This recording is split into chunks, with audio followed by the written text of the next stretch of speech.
लखनऊ शहर में एक नाई को हर एक की नमाज जनाजा में शरीक होने की आदत थी।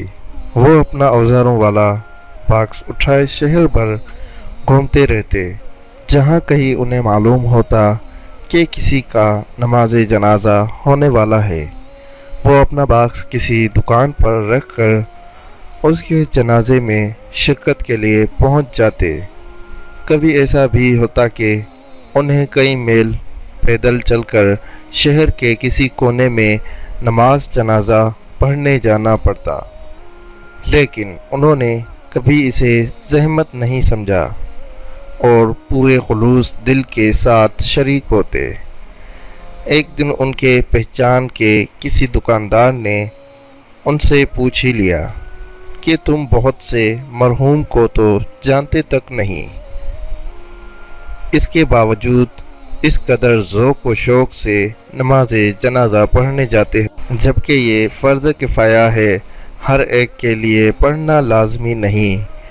उन्होंने यकीन भरे लहजे से कहा, मैं महज इसलिए शरीक होता हूँ कि क्या ख़बर अल्लाह मेरे जनाजे में भी बरकत अता फ़रमाए और मेरे जनाजे में ऐसे लोग शरीक हो जाएं जिनकी दुआओं से मेरी मग़फ़िरत हो जाए।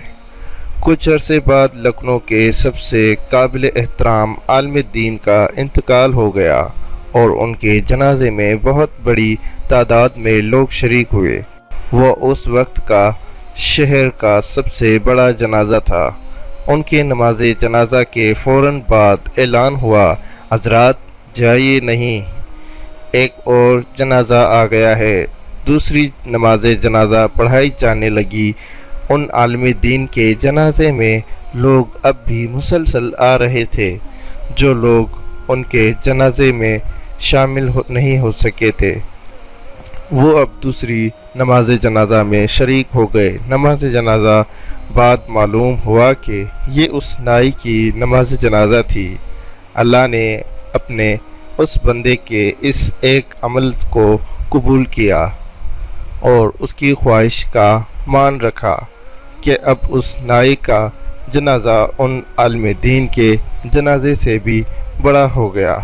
खैर का काम करने के लिए ज़रूरी नहीं है कि कोई लंबा चौड़ा एहतमाम किया जाए। छोटे छोटे कामों से नेकी और खैर आगे मुंतकिल हो सकती है। इंसान अगर सीखना चाहे तो अपने आसपास से इस तरह की बहुत सी चीज़ें सीख सकता है।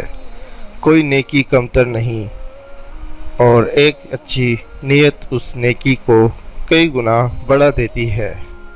जज़ाकल्लाह।